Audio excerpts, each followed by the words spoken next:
The next one is how are we to help those who have been ordained for many years but the ordination is incomplete คำถามก็คือว่าเราจะช่วยคนซึ่งได้บวชมาเมื่อนานแล้วแต่ว่าการบวชนั้นไม่สมบูรณ์ได้อย่างไร So it depends what you mean by incomplete. Yeah, I don't really know exactly what you mean by that. ขึ้นอยู่กับความหมายที่ว่าไม่สมบูรณ์เนี่ยมันหมายความว่าอย่างไรของผู้ถามไม่ทราบว่าผู้ใดถามคำถามนี้ Would anyone like to add anything to that question? What they mean by incomplete? Yeah. The first part, this is what I heard. Yeah. The first part is that the Bhikkhuni, there was no Bhikkhuni Sangha, just one Mahayana Bhikkhuni. And on the Bhikkhu side, maybe it was not complete quorum of 5. Well, So, and maybe the monks also did not have 10 years, the minimum 10 years, and may not be well versed in Dhamma Vinaya. Okay. I think whether you are well versed in Dhamma Vinaya or whether you have 10 years actually is not an absolute requirement as far as ordination is concerned. But if the quorum is not complete, that's one of the vipatis, one of the vipatis of Sangha Karma. So you have a serious problem if there's no quorum. If it's only one bhikkhuni, definitely not enough. You have to have the quorum of 5. So in that situation, basically, you don't have any ordination. You're not ordained. You're not a bhikkhuni. You're still a samaneri or a sikhamana or whatever. And really, what you should do is take the ordination once again. That's what you should be doing in that case. So you have to find out exactly what is going on, obviously, and then take it from there. สำหรับการที่บวชไม่สมบูรณ์นี่ก็คือว่าไม่ได้ยกตัวอย่างว่าเช่นบวชโดยในที่บวชนั้นมีภิกษุณีมหายานอยู่1 รูปแล้วก็มีพระภิกษุอยู่น้อยไม่ครบก็คือน้อยกว่า5 รูปและขณะเดียวกันพระภิกษุก็มีพรรษาไม่ถึง10 พรรษาท่านบอกว่ากรณีนี้ถ้าจะพิจารณาเรื่องพรรษาเนี่ยอาจจะไม่ใช่ประเด็นที่เข้มงวดนะแต่กรณีซึ่งองค์สงฆ์สังฆะเนี่ยไม่ครบ5เนี่ยเป็นวิบัติ1 ในวิบัติเพราะฉะนั้นวิธีแก้คือบวชใหม่ Yeah, so but it doesn't really matter, if you are a samaneri or a sikhamana, you can still practice properly. So sometimes it doesn't matter, and then you can just take your ordination later on. It's not a big deal as long as you can still look the same and still practice almost exactly the same way. So it doesn't, people don't have to feel too bad about that if that has happened. It's not a big issue really. หรือถ้าไม่มีการบวชใหม่ก็หมายความว่าผู้ที่เข้าสู่การในพิธีสมบทอันนั้นก็มีสถานะเป็นสิกขมานาหรือสามเณรีซึ่งท่านคิดว่าประเด็นนี้ก็ไม่น่าจะเป็นประเด็นใหญ่เพราะว่ายังคงสามารถที่จะฝึกปฏิบัติทำได้ต่อไปแต่ถ้าจะเป็นภิกษุณีเราต้องบวชใหม่ Yeah. Okay. What is the meaning of ekato upasampanna? I think we have answered that one at length already, discussing it backwards and forwards. Then we have the question here is, according to the Chulamagga, the Buddha allowed the person to be ordained to go for higher ordination in one Sangha, purified in the Bhikkhuni Sangha, and upasampanna in the Bhikkhu Sangha. What is one side of Sangha in this case? I think we already have replied to that, yeah? After the higher ordination, can Bhikkhuni go back to live in her own house, which lived before her higher ordination, and it belongs to her, and set up as a nunnery? Yes, you can do that, there's no problem. The only problem I would suggest is that if you go to live if it is your own house, you probably have some attachment to it. It's a bit like going back to be a layperson again. Your perception you might not have the samana sanya, yeah. The samana sanya is the perception of being ordained, being a bhikkhu, being a bhikkhuni. And sometimes, if you lose that perception of being a samana, it can be difficult to kind of carry on with the life as a bhikkhu, bhikkhuni in the appropriate way. So I don't know. At least for me, I would never want to go back and live in a house again. Live with having a house of my own. I really like the idea of having a kuti by myself and just staying in the forest. I find that really really nice. So that's my personal perception, and I think often that is also the ideal that you find in the suttas. Yeah, in the Vinaya, the ideal is to actually stay, to renounce the household life, leave it behind, not go back again, and live in a kuti by yourself is the ideal.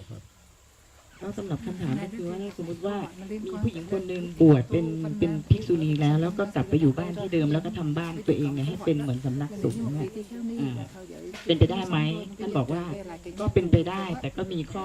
ที่ควรพิจารณาก็คือว่าการที่เราประกาศตัวบวชออกมาเป็นภิกษุณีแล้วเนี่ย พอกลับไปอยู่ในสิ่งแวดล้อมเดิมๆเนี่ยความรู้สึกของการเป็นคฤหัสถ์มันอาจจะมีอยู่เพราะฉะนั้นเราจะไม่มีความรู้สึกของเป็นเพศสมณะหรือนักบวชนั่นจึงแนะนำว่าจริงๆแล้วเนี่ยการที่เราประกาศตัวหมายความว่าเราควรจะออกจากบ้านเรือนไปแล้วแล้วก็อันนี้เป็นความคิดเห็นส่วนตัวของท่านในส่วนตัวของท่านคือถ้าท่านออกบวชแล้วนี่ท่านก็คิดว่าไปอยู่ป่าหรือว่าอะไรอย่างนั้นจะดีกว่าที่จะกลับไปอยู่ในสิ่งแวดล้อมที่เป็นลักษณะของคฤหัสถ์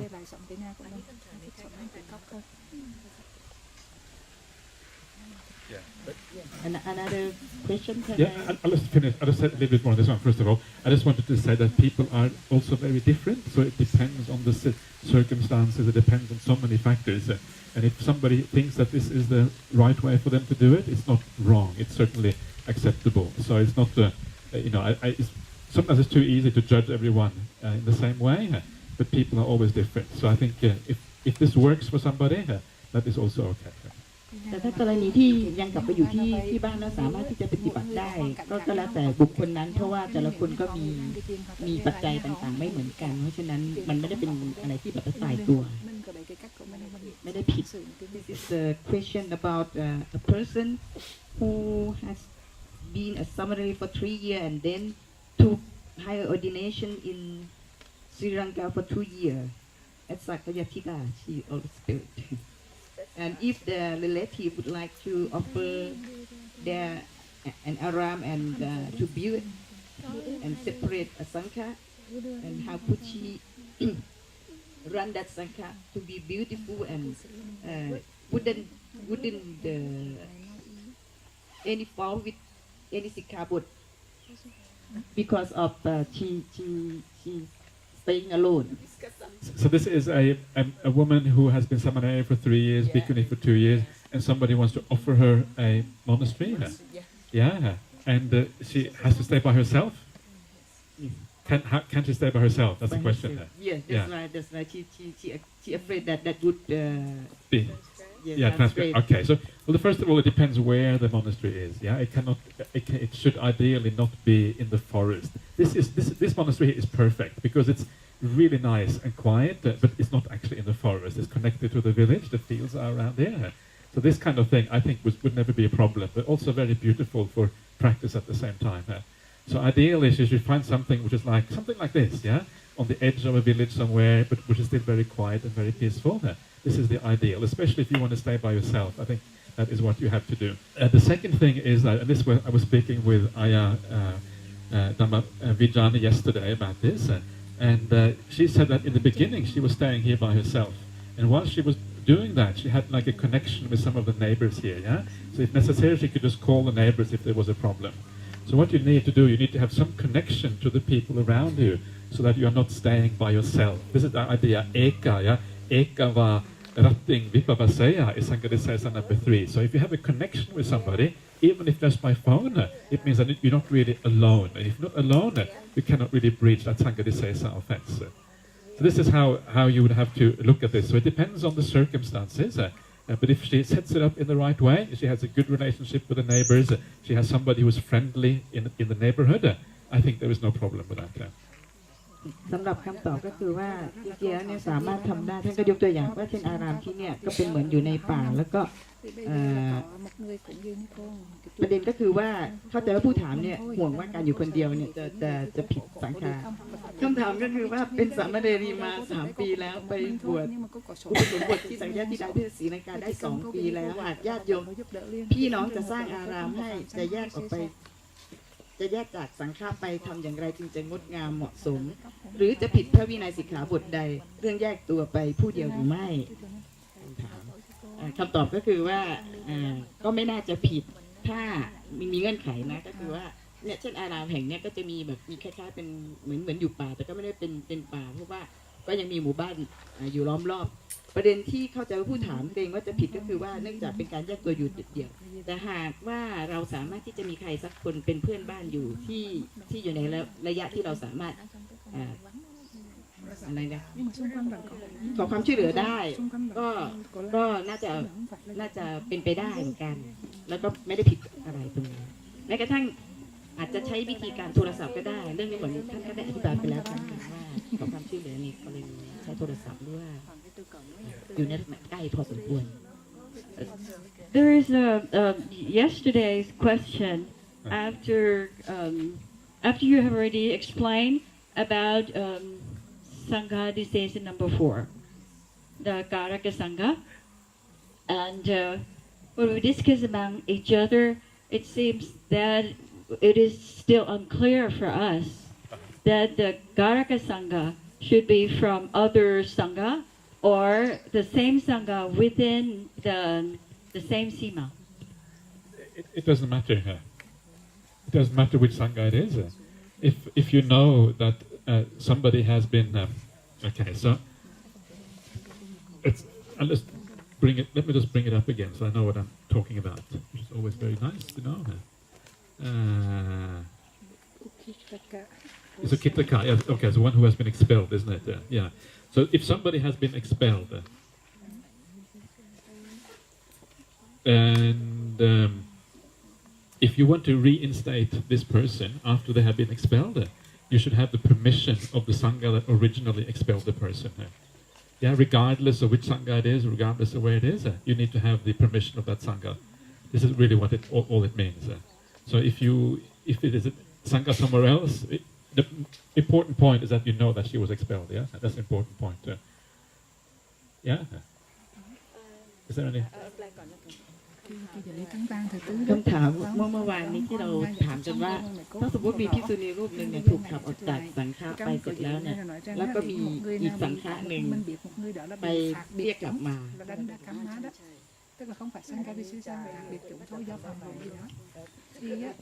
คือว่าเมื่อวานนี้ที่คุยกันในศาลาเรื่องเรียกภิกษุณีผู้ที่ถูกขับออกจากหมู่เนี่ยเข้ามาใหม่เนี่ยเป็นอบัติสังฆาทิเศษที่เราคุยกันเมื่อวานนี้นะคะก็เลยกลับมาถามคำถามคงไม่ต้องย้อนอันนี้คือคำถาม สงสังฆะไหนเรียกก็ได้แต่มีเงื่อนไขคือว่าต้องให้สงฆ์ที่ไล่รับทราบสงฆ์เดิม Well, the issue yesterday that we discussed was about the origin story that the student of Chulananda was expelled while Chulananda was not in the nunnery, and when she came back, she decided to reinstate her student. But that occurs in the same nunnery, and then if that same nunnery performed the Sanghagama for that bhikkhuni, and when Chulananda comes back, if she wants to reinstate the expelled nun, it's the same the same sangha in the same nunnery. Yeah. But however, she has already completed the how to call it reinstatement of that bhikkhuni without informing the sangha, which in that origin story in the same sima. Yeah, exactly. So in that case, it's very easy. Yes, in the same sima. But sometimes don't worry too much about the origin story. Just look at the rule, because the origin story can sometimes lead you astray. But if you look at the rule, all the rule says is that if you reinstate someone who has been suspended by somebody else without asking, that is a Sanghādisesa offense. So it doesn't matter if it is in the same monastery, a different monastery, if it's on Mars or if it's on Pluto or the next galaxy, still the same problem. So just make a quick phone call to the kind of to Pluto or whatever and find out. That's the point. คำตอบของพระอาจารย์ก็คือว่าอันในกรณีที่เราพูดคุยกันคืออยู่ในสังฆะเดียวกันที่ว่าชุดหนึ่งขับออกไปแล้วก็ไปเอากลับมาท่านบอกว่าอันนี้ยังไม่ค่อยยุ่งยากแต่ถ้าถึงว่าชุดที่ขับอยู่ที่หนึ่งแล้วก็อีกชุดที่ไปรับกลับมาอยู่ที่อื่นๆน่าจะยกไปดาวอังคารดาวพลูโตอะไรไม่รู้ท่านบอกว่าที่สำคัญที่สุดคือจะต้องแจ้งให้ชุดแรกที่ขับออกไปเนี่ยทราบ we were discuss about like in the same sangha we have one set of sangha expel her and then different sangha in the same sima reinstate her back. Well, it can't be a different sangha in the same sima. If it is the same sima, everybody should be present. That should be impossible. So it is more that I don't know what Chulananda. Maybe Chulananda said, okay, go outside the sima for a while. I have some secret business I want to do, and then she reinstated quickly. Okay, now you can come back into sima again. Maybe that's what she did. I don't know. She obviously did something a bit dodgy here. กรณีนี้ก็คือหลวงพ่ออาจารย์ก็บอกว่ามันไม่น่าจะเป็นไปได้นะเพราะว่าในน่าจะต้องมีสังฆาเอี่ยวเพราะฉะนั้นก็ต้องเป็นสังฆาเดิมนั่นแหละที่จะต้องรับเข้ามา Sorry, I've got a question about expelling. Yeah. So let's say the Sangha living here expels one, being expelled from this one Sangha, right? She No. could be, She expelled from all sanghas. oh, she's expelled. So what from you all have to do, sanghas. yeah, in that case, what you have to do, you have to send a message to other bhikkhuni monasteries, say this bhikkhuni is expelled. She cannot be part of any sangha anywhere. She is. That's what it means to be nana sangvasa. The whole bhikkhu sangha of the whole world, you are separate. Yeah, yeah. This is the Danda Kamma. Wow. This is the Danta Kamma, the Ukepaniya Kamma. Yeah, yeah. ก็hỏi đó là ก็คือคำถามคือว่าเมื่อถูกขับออกจากหมู่แล้วเนี่ยหมายความว่าถูกขับออกจากหมู่สงฆ์เฉพาะที่ในวัดนั้นหรือเปล่า เฉพาะที่ทำสังฆกรรมนั้น ท่านก็ตอบว่าถูกขับออกจากสงฆ์ทุกหมู่ทั่วโลกรวมไปหมดเลย เพราะฉะนั้นเนี่ยจึงต้องมีการแจ้งให้สงฆ์อื่นๆที่อยู่ประกาศให้ทราบว่าได้ขับผู้นี้ออกจากหมู่แล้ว Also have to give a reason why. You have to give reason why. What do you mean? Why the person expel. You cannot just expel. You have to. You can only expel in the very certain circumstances. Yeah. I don't like you, so I'm going to expel you. That's no good. Yeah. suspend. Suspend. Yeah. Suspend. Yeah. Yeah, you can only. I said yes. There are 3 reasons why you can suspend somebody. Ukepaniya Kamma is if you don't recognize an offense. So let's say you do something very bad, but you say that's not an offense. I don't care about that. Yeah. If you steal something, you say, oh, that's no problem. But say, well, you steal. It's an offense. Yeah, it's a parajika offense. You say, no, I don't see it as parajika. That is very bad. Second one is if you, yes, I accept it's Sanghādisesa offense, but I refuse to go through the amendment to come back again. And the third one is if you have wrong view, very, very strong, bad, wrong view. That's the third one. Yeah. Only in those cases. Yeah. อันนี้ถามว่าเราสามารถที่จะขับไล่ภิกษุณีออกจากหมู่โดยไม่มีเหตุผลไหมด้วยความที่เราไม่ชอบท่านไหมถ้ามาว่าไม่ได้ต้องมันจะมีเฉพาะ3กรณีที่เราพูดถึงเมื่อวานที่จะทำให้เราสามารถทำอุเคปนิยกรรมขับไล่ภิกษุณีออกจากหมู่ก็คือ1เขาทำอาบัติหนักเราไม่ยอมรับว่าอาบัตินั้นเป็นอาบัติหนักเราเป็นสิ่งที่ต้องแก้ไขกรณีที่2ก็คือ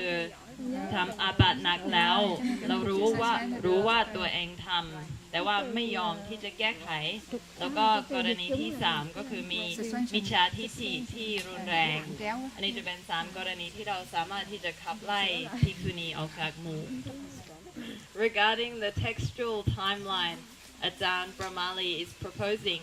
what place does he see for the allowances and injunctions to bhikkhus elsewhere in the Vinaya Khandaka's Vasa Vagga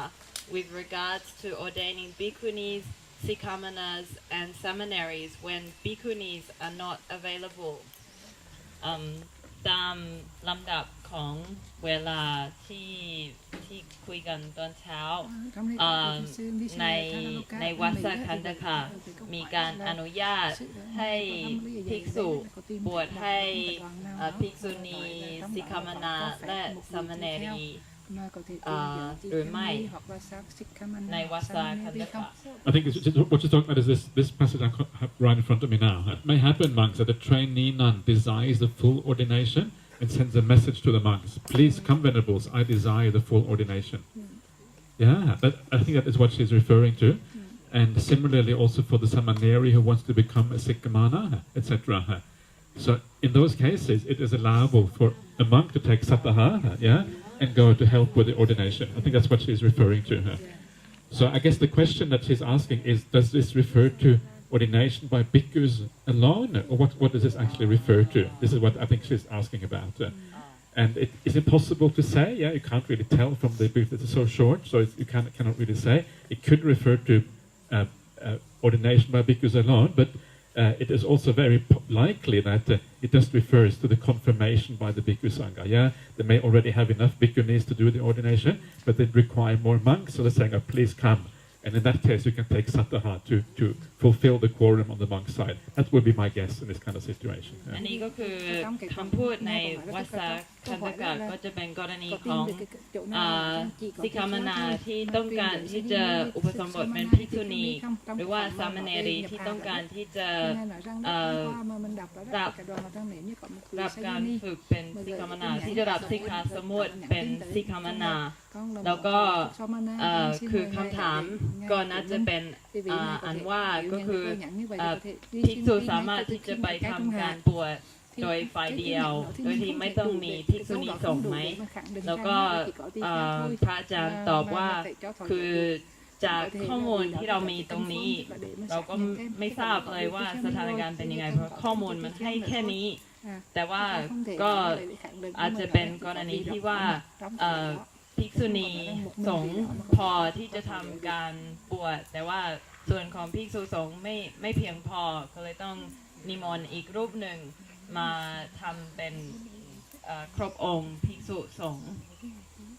คือไม่สามารถที่จะรู้ได้จากข้อความตรงนี้ What about the case of seminaries and sikkamanas who don't really have anything to do with bhikkhu Well, necessarily? That is an interesting question. So what does it mean in that case? In that case, it might mean that, just the bhikkhu goes and ordains from a seminary to sikkamana, and she actually gives the seminary the sikka, the training, and then maybe she becomes a sikkamana in that case. Because for a sikkamana, ideally you would want to have the sanghakama. There's a sanghakama, of course, that you have to undertake to become a sikkamana, but maybe not absolutely required. So maybe it means that in that case, a bhikkhu can do it. Possibly. It may be the slight difference there. Not sure. อันนี้ก็คืออธิบายไปแล้วแต่ว่าก็ซ้ำอีกครั้งหนึ่งก็คือในกรณีของสามเณรีที่ต้องการจะเป็นรับสิกขาสมุดเป็นสิกขามนาก็ความที่มีการอนุญาตให้ภิกษุลาสัตตหะในพรรษาเพื่อที่จะไปช่วยสามเณรีนั้นก็อาจจะแปลว่าภิกษุสามารถที่จะทำให้สามเณรีรับศีลของสิกขามนาได้โดยที่ปกติต้องใช้สังฆกรรมแล้วก็ในภิกษุณีสงฆ์แต่ว่าในกรณีนี้ก็อาจจะเป็นกรณีภิกษุพิเศษที่สามารถที่จะทำโดยภิกษุฝ่ายเดียว Maybe it means that the bhikkhus can give upasampada as well on their own. Maybe that's what it means. I'm not sure. Could mean anything really. It's very open to interpretation. It's very hard to pin down. So I'm not sure exactly what it means. แล้วก็มันอาจจะแปลว่าพระภิกษุสามารถที่จะให้การอุปสมบทให้กับภิกษุณีโดยฝ่ายเดียวด้วยอาจจะเป็นความหมายแบบนี้แต่ว่าคือข้อมูลไม่เพียงพอที่จะบอกอะไรอย่างชัดเจน This is why we get commentaries because so many things that are kind of uncertain. You want to pin it down too. Okay. There's a comment live on air from Niyanika Bhikkhuni. Okay, wow. She says, I think the question may also be about when this injunction took place, before or after the setting down of the Garudhammas. Okay. So in line with, I guess that's what she meant about the time frame. Okay. Well, again, if with the Garudhammas, the question... The question about the Garudhammas is always is about how you actually, what kind of approach you take to deciding when these things were laid down. There's different approaches, and this is one of the things I was talking about this morning, where you can either take an approach which is like text critical or historical, where you consider all the various recensions of the Vinaya, or you can take a pure Pali approach, which would be acceptable to Theravadan monastics and Theravadan people. If you take a text critical approach, then everything is up in the air, and I don't actually know what the answer is to that question, because it's just too complicated. You have to know Chinese, you have to know all kind of stuff, and then approach it from that angle. So I don't know what the answer is, but from the Theravadan perspective, the Pali perspective, obviously it is the case that the Garudhammas were laid down first, because the Garudhammas were at the very beginning of the Bhikkhuni Sangha. So this Vassa Khandaka here, it assumes that the Bhikkhuni Sangha is already in existence. It assumes that Mahapajapati Gautama was already ordained a long time ago. So that must have happened a long time before that. So the dual ordination would already have been in effect through the Garudamas, and then this sort of injunction would have come much later on. มีคนถามทางอินเทอร์เน็ตว่าคำถามเมื่อกี้น่าจะเป็นการถามว่า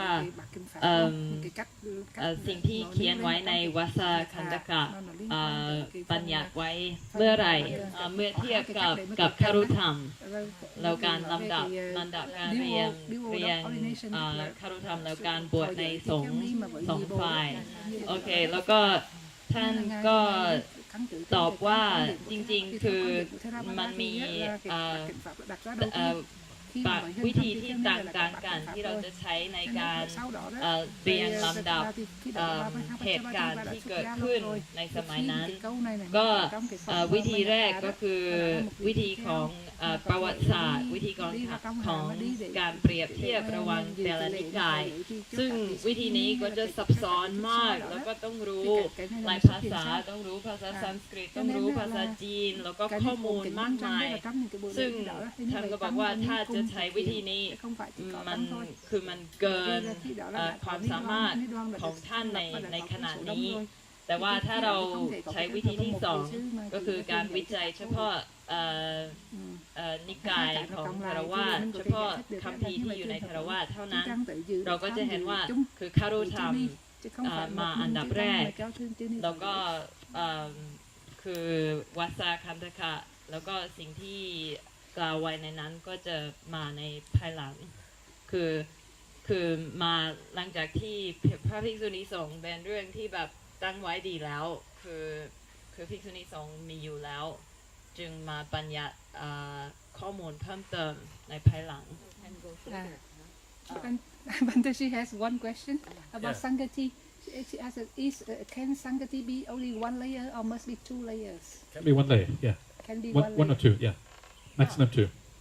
Actually, maximum four because you have the folds as well. So yeah, if you want to be. Can be one layer. Can be one layer, yeah.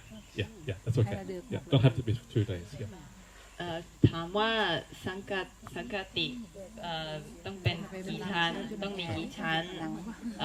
ท่านบอกว่าสามารถที่จะมีชั้นเดียวหรือว่า2 ชั้นก็ได้แล้วก็ในส่วนที่เป็นตะเข็บก็จะเป็น4 ชั้น Okay, so we'll continue on the Nissaggiyā pācittiyās regarding money. Okay, so what I will do, I will just read out the questions that we have, and then we can talk about them as I read them out. So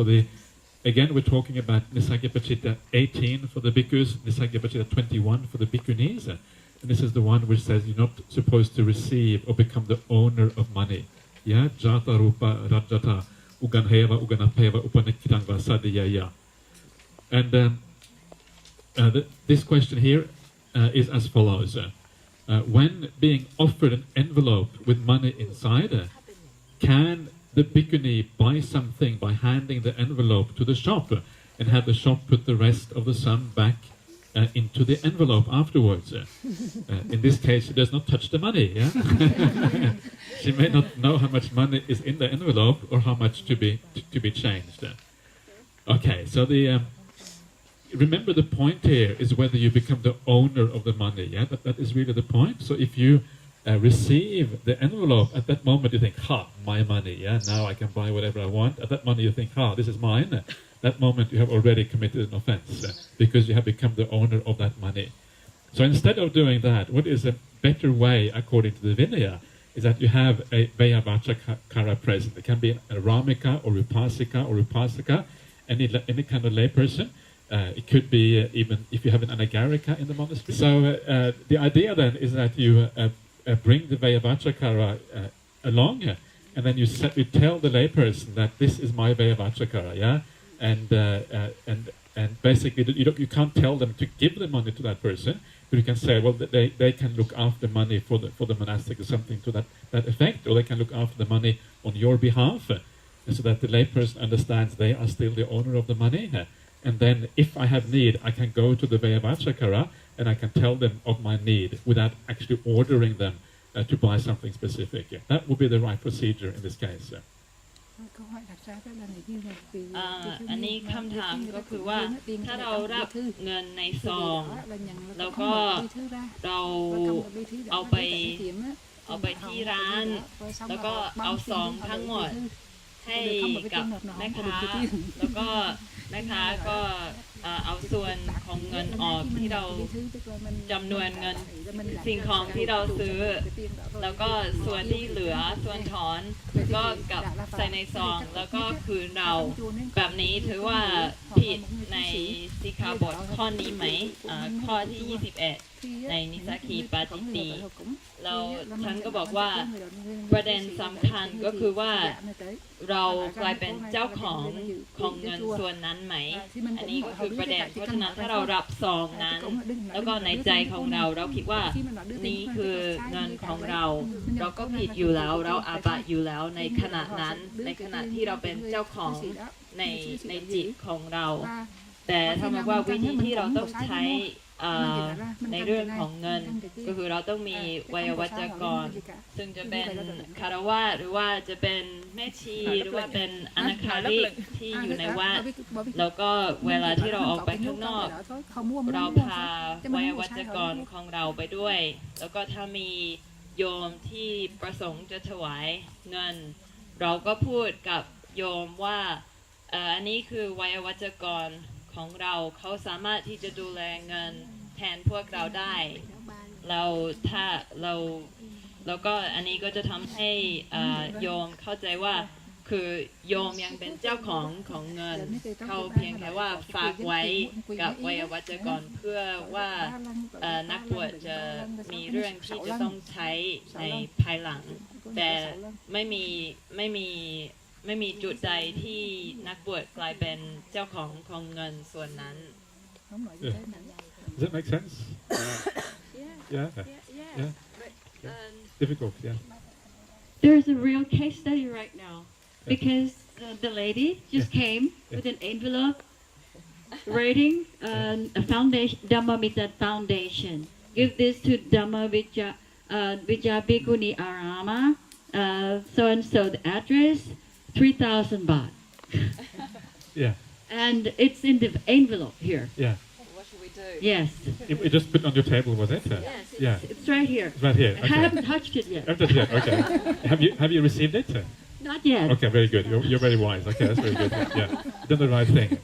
So the idea then is that the idea what you do then is that you have a Vayavachakara, someone in the monastery, yeah, like one of the lay people here. Like, yeah, a few lay people here. There is one. Yes, the lay people here, but she's not permanent. Not permanent. Yeah. Okay. So you have to have some system whereby this is done. Yeah. If you have no system, it makes it very difficult. Yeah. So this is the thing. So you have usually in our monastery we have like a donation box somewhere. Yeah, and then when you have a donation box, we say to the layperson who's there, well, there's money here, the donation box over there. Yeah, hint, hint. Yeah, and usually they get the hint, so they take the money, they put it in a donation box, and it sits in the donation box until you have somebody official who can open the donation box with you and take the money to the bank and bank the money in a name of an association, in the name of a layperson or something like that. And then the money is used according, as I was saying yesterday, according to a double signatory system or something like that. Yeah? That's what you have to do. Yeah. Thank you. We have a donation box, but normally I say, please put the money in the donation box. So, yeah, it's not, yeah, so the main thing is that you shouldn't feel like you own the money. Yeah, this money belongs to the kind of the organization or something like that. That is the main thing. Yeah. But I must admit, I think it's wonderful for lay people, for the lay women who support this place to take a position as the Vayavachakara and be able to support the monastery in that way, because you're actually supporting the Bhikkhuni's ability to live the life in the best possible way. Yeah, so I would really recommend, if you are a layperson who supports this place and you want to take on this job, it's a wonderful opportunity for you to make some extra merit by supporting the Bhikkhuni Sangha. Yeah. And then you set up some kind of system whereby you make this work somehow between the bhikkhunis and the lay people. It's a very good thing to do. The main thing, as far as the bhikkhuni is concerned, you should never feel that you are the owner of the money. Once you should feel that this money has been given on behalf of the monastery to be used in the right way. And because you don't own it, you can never order it. You can just say this is required for the monastery, and then if the lay people do the right thing, they will have a look, see, is this appropriate? Okay, we want a Rolls Royce. Okay, sorry, I'm not going to do that. Yeah, so Rolls Royce not appropriate for the nuns, or I need my new Rolex watch or whatever. So this is kind of the nice thing about having lay people overseeing what you're doing. You feel a little bit more preoccupied how you spend the money because you know the lay people will also be watching. So all the accounts, for example, at Bodhinyana and Dhammasara Monastery in Perth, all the accounting is actually done by the lay people. So they know everything what we are spending in the monastery here. And that's good because when you know that somebody is watching what you're doing, it gives you a little bit more restraint. You're a little bit more careful. If it's your money, you can almost do anything. It's much more difficult to restrain it if it is your own. So that system actually I think works well, and I would really recommend you, if possible, to try it out at least. วันนี้เรามีกรณีจริงกรณีตัวอย่างที่ว่ามีโยมผู้หญิงมาถวายเงินในซองก็เขียนว่าสำหรับมูลนิธิสำหรับภิกขุณีอารามที่นี้แล้วก็มีจำนวนเงิน 3,000 บาทเราก็เลยถามกันว่าตอนนี้เราควรที่จะทำอย่างไรบ้างแล้วก็พระอาจารย์ถามว่าเธอรับเงินนั้นหรือยังแล้วก็หลวงพี่วิชานีบอกว่ายังไม่ได้รับถามว่าฉลาดก็คือท่านบอกว่าเราต้องมีระบบที่เราจะจัดการกับเรื่องของเงินระบบอย่างที่ชัดเจนเพราะว่าหลวงพี่วิชานีบอกว่าบางครั้งก็มีโยมผู้หญิงเข้ามาที่สามารถที่จะเป็นวัยวัจกรได้บางครั้งก็ไม่มีเพราะฉะนั้นเราต้องมีระบบว่าอย่างสมมติว่าเรามีตู้บริจาคเราก็ถ้ามีคารวะหรือว่าคนที่ถือศีล 8อยู่ใกล้ๆเราก็อาจจะพูดกับเขาว่ามีเงินอยู่ตรงนี้แล้วก็ตู้บริจาคอยู่ตรงนั้นแล้วก็หวังว่าเขาจะเข้าใจความหมายที่เราประสงค์คือในเมื่อเราไม่ได้เป็นเจ้าของเงินนั้นเราไม่สามารถที่จะสั่งว่าเงินจำนวนนั้นจะเอาไปทำอะไรเพราะฉะนั้นเราจะไม่ได้พูดอย่างชัดเจนว่าเอาเงินไปไว้ในตู้บริจาคเพราะว่าอันนี้ก็จะแสดงถึงความเป็นเจ้าของในตัวเราแล้วก็อีกอย่างหนึ่งก็คือว่าในเมื่อเราไม่ได้เป็นเจ้าของเงินแล้วก็หลังจากที่เงินเอาไปไว้ในตู้บริจาคแล้วก็รอจนถึงเวลาอันสะดวกแล้วก็จะมีโยมที่ช่วยเอาเงินจำนวนนั้นเอาไปไว้ในธนาคารหรือว่าตามระบบต่างๆแต่ว่าคือการมีธนาคารก็จะต้องมีการเซ็นชื่อของนักบวชด้วยของคารวะด้วยอันนี้ตามระบบที่ออสเตรเลียแล้วก็ท่านก็บอกว่าวิธีแบบนี้คือมันจะทำให้นักบวชมีฮิริโอตปะมีความสังวรมากขึ้นเพราะว่ามันไม่ใช่ว่าเขาต้องการที่จะซื้ออะไรแล้วเขาซื้อได้หมดอย่างสมมติว่าภิกษุณีบอกว่าฉันต้องการที่จะซื้อรถ Rolls Royce สำหรับวัดนี้ก็คารวะก็จะเห็นนะว่าภิกษุณีมี Rolls Royce ก็ไม่ถูกต้องแล้วก็ไม่เซ็นให้หรือว่าต้องการที่จะซื้อนาฬิกา Rolex ก็ไม่เซ็นให้คือมันจะทำให้นักบวชมีการสำรวมระวังในการใช้เงินแต่ถ้าสมมติว่าเงินเป็นของเราบัญชีเป็นของเราจะซื้ออะไรก็ได้ก็ไม่มีใครรู้กับเราก็มันจะง่ายที่กิเลสจะพาเราซื้อสิ่งที่ไม่สมควร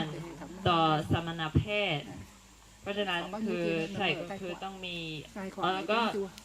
ท่านก็บอกสำหรับโยมผู้หญิงที่อยู่ที่นี่ก็คืออันนี้เป็นโอกาสที่ดีมากถ้าใครอยากจะมาเป็นวัยวัจกรของวัดในฐานะประจำคือเป็นโอกาสที่เราจะช่วยให้ภิกษุณีสงฆ์รักษาศีลในระดับที่ละเอียดขึ้นไปก็ถ้ามีใครที่สนใจก็เชิญเข้ามา Trong trường hợp đó, chị Tăng có biết cái tổng số tiền của mình mà Phật tử cúng là bao nhiêu? Có cần thiết phải biết. She asked that is it necessary for the lay people to report to the monks about how much fund is available at the time? It's a good idea because if you don't have two people overseeing it like that, it's very easy to get corruption involved. There's lots of corruption in monasteries around the world. Wherever you go, lots of problems. And now in Wat Nanachat, the international forest monastery in close to Ubon Ratchathani, they had thousands of dollars, I think tens of thousands of dollars disappearing through fraud, basically, by the lay people supposed to look after the accounts. Sometimes it's the monk's fault. The other monks kind of use the money in bad ways. So if you have the lay people and the monastic, the nun or the monk, working on it together, it's much more difficult to have fraud and have problems with money disappearing and all these kind of things. You have to be careful, the monk and the lay people are not too close together because then they kind of do bad things together. So it's difficult sometimes to get it exactly right. But the idea is to have some oversight.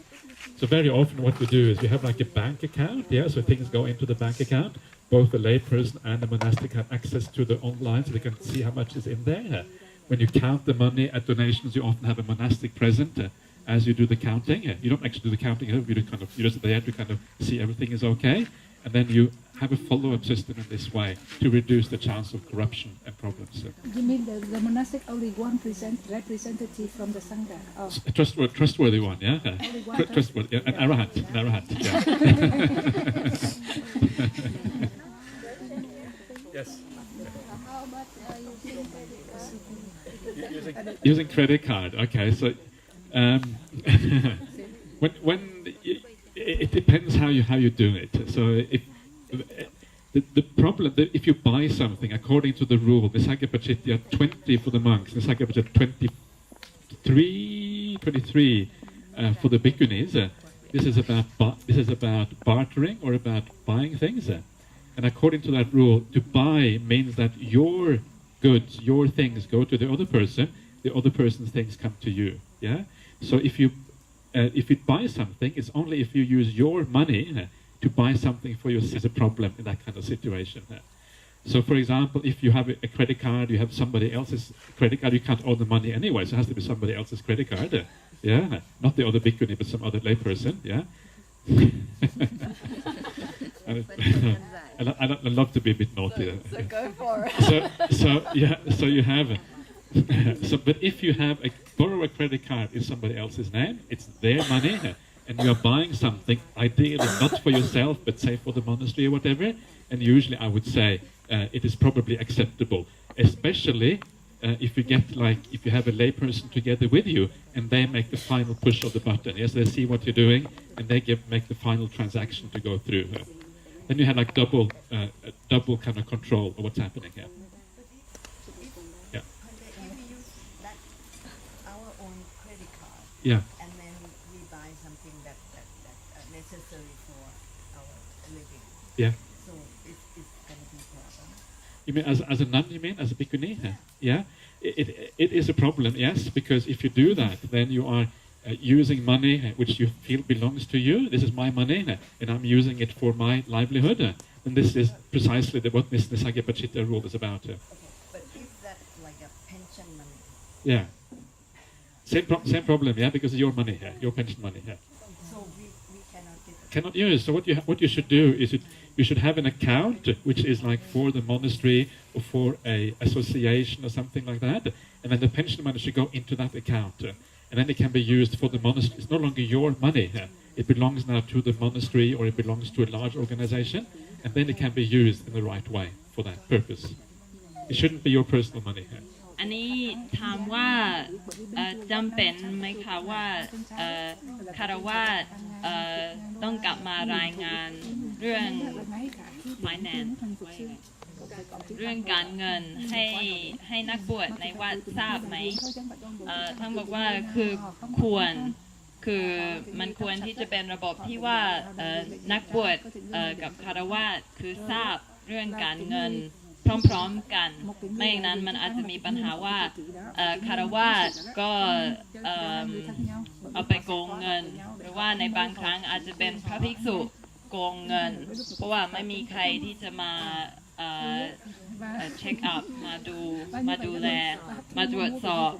อย่างที่วัดบ้านนานาชาติท่านก็บอกว่าก็มีเงินถึงหลายหมื่น 10,000 บาทที่หายไป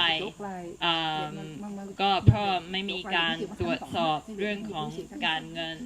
อย่างละเอียดแล้วก็อันนี้มันจะเกิดเป็นเรื่องที่เกิดขึ้นในหลายๆวัดทั่วโลกที่มีการ corruption เกิดขึ้นภายในวัดเพราะฉะนั้นท่านบอกว่าคือควรที่จะมีบัญชีธนาคารที่ทั้งนักบวชและคฤหัสถ์สามารถที่จะดูว่าเงินมีเท่าไหร่แล้วก็เอาไปใช้ซื้ออะไรบ้างแล้วก็เวลาที่จะนับเงินในตู้บริจาคก็ควรที่จะมีทั้งนักบวชและคฤหัสถ์อยู่ด้วยกันแต่ต้องดูว่านักบวชและคฤหัสถ์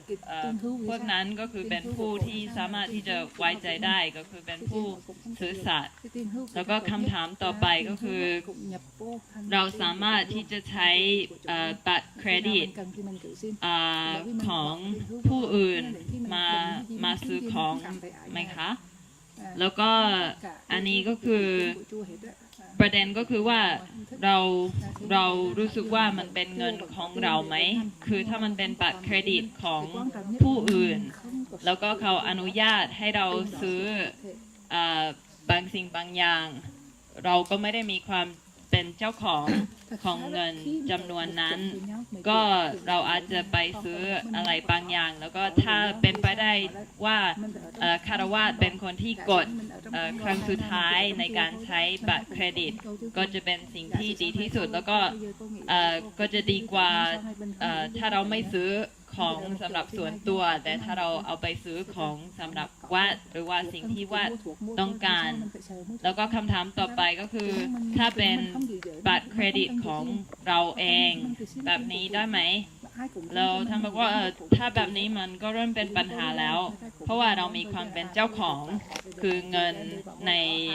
ธนาคารเรามีความคิดว่ามันเป็นของเราสำหรับความเป็นอยู่ของเราก็แบบนี้ก็ไม่ควรแล้วแล้วก็การซื้อสินค้าด้วยบัตรเครดิตนั้นก็จะแบบนับเป็นการพาณิชย์ซึ่งมันจะอาบัตินิสสกีปาจิตตีข้อที่23แต่ว่าแล้วก็คำถามต่อไปก็คือถ้ามันเป็นเงินบำนาญแล้วมันเข้ามาในบัญชีธนาคารของเราเองเราใช้ได้ไหมท่านก็บอกว่าก็ไม่ควรเช่นเดียวกันแต่มันน่าจะเข้าบัญชีที่เป็นของวัดคือมันจะไม่ได้เป็นเงินส่วนตัวของเราแต่เป็นเงินของส่วนกลางแล้วก็เอามาดูแลทั่วถึงซึ่งนักบวชทุกรูปที่อยู่ในวัดนั้น The question is if a bhikkhuni is on arms round her and she gets too much food and she brings the food back to the monastery after she had her meal and there are leftovers, can she put it on the counter in the monastery and can it then be re-offered the next day? That is the question. Even if it is in the afternoon, would that be acceptable? And the idea, I don't think there is a problem. There's only a problem maybe if you follow the commentary, but from a canonical point of view, I don't think there is a problem there. What you have to do is you just have to relinquish that food. You relinquish the food in your mind as if you have nothing to do with you anymore. You put it on the counter, and then it's up to the lay people to do whatever they think is appropriate. If they offer it the next day, that's fine. If they don't, that's also fine. As long as you don't order the food or don't kind of command it around, then I don't think there is a problem there. อันนี้คำถามว่าถ้าสมมติว่าออกไปบิณฑบาตแล้วก็ได้อาหารมาเยอะเกินกว่าที่จะกินได้จะฉันได้แล้วก็ถ้าสมมติว่าเอากลับมาที่วัดแล้วก็วางบนโต๊ะแล้วก็มาฉันในวันพรุ่งนี้เป็นไปได้ไหมที่เราจะมาฉันในวันพรุ่งนี้แล้วก็ท่านก็ตอบว่าคือในพระวินัยปิฎกก็ไม่มีปัญหาถ้ามาอ่านในอัตถกถาก็อาจจะมีปัญหาบ้างแต่ว่าอันนี้เราจะตามในพระวินัยก็คือท่านก็แนะนำว่าเราเอาอาหารวางบนโต๊ะแล้วก็ในใจของเราก็เสียสละซึ่งอาหารนั้นก็คืออาหารไม่ได้เกี่ยว ไม่ได้เกี่ยวข้องกับเราแล้วแล้วก็ในวันพรุ่งนี้ถ้ามีคารวะถวายใหม่ก็ดีถ้าเขาไม่ถวายก็เป็นเรื่องของเขาคือมันไม่ใช่สิทธิ์ของเราที่จะไปบอกว่าอาหารที่ฉันบิณฑบาตมาได้เมื่อวานมันอยู่ตรงไหนคือเราไม่มีสิทธิ์ที่จะพูดแบบนั้นมันแล้วแต่คารวะว่าเขาจะถวายขึ้นโต๊ะใหม่หรือไม่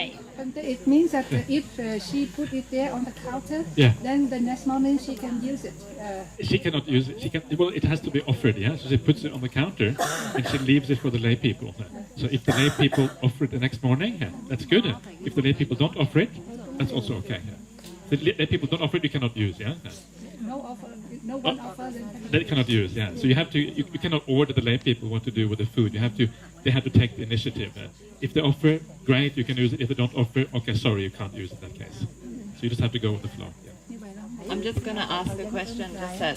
one of the nuns came over and asked before. Yeah, okay. She was talking about like people who've had a sex change and but according to their ID card, they're still a man, but they look like a woman and they've had a sex change. And is that like is that something that you have to take into consideration, the fact that their ID card still says that they're a man? I think the ID card is irrelevant. I think it's actually the reality on the ground, as I say, which might be so. Yeah.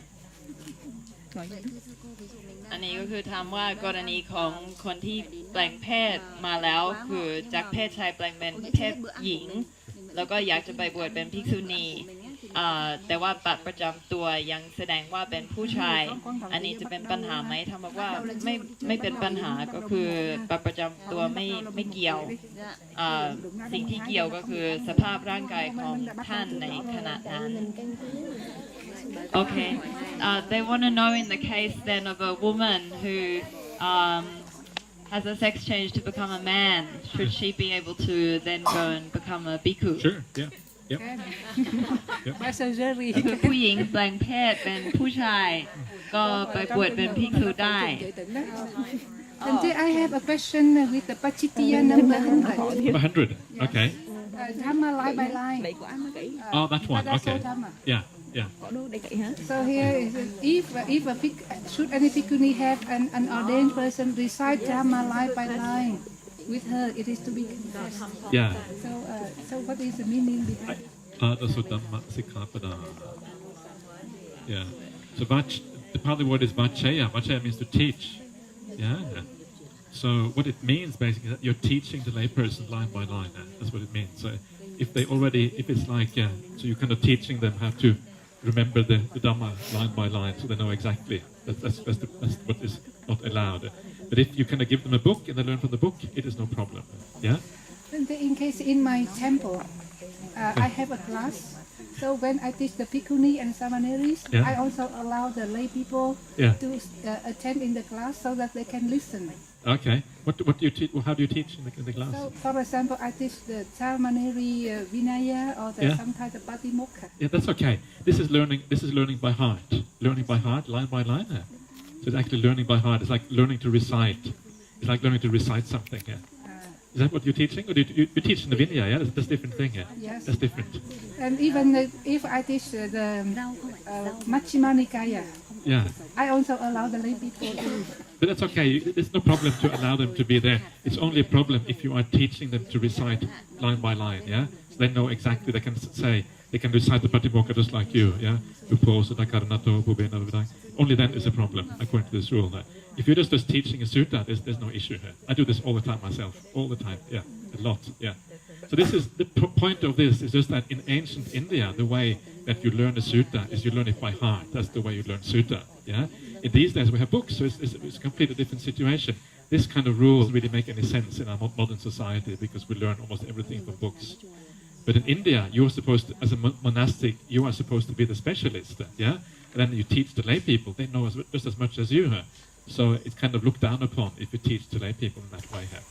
And is it possible for us to teach the Patimokkha to the lay people if they like Anagarika? You can just give them a book, say, here, read this, and then they can learn about the Patimokkha rules. I mean that when I teach the bhikkhuni and I let them sit and listen, is it okay? Yeah, it's okay. Yeah, because I think this is more like you are systematically teaching them. You say, say after me, Yapana Bhikkhuni, Yapana Bhikkhuni, Yapana Bhikkhuni, that kind of thing, yeah? Yeah, yeah.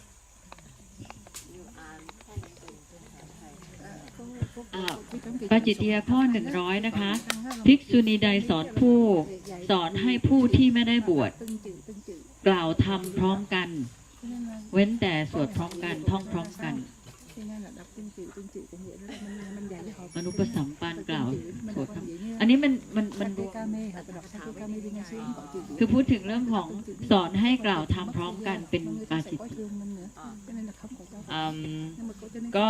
อันนี้ท่านเลียวฟับบอกว่าที่วัดของท่านในเวียดนามเวลาที่ท่านสอนภิกษุณีและสามเณรีท่านก็จะอนุญาตให้คฤหัสถ์เข้ามาเรียนพร้อมกันก็เลยอยากจะรู้ว่าทำแบบนี้มันผิดในปาจิตติข้อนี้ไหมแล้วก็พระอาจารย์ก็อธิบายว่า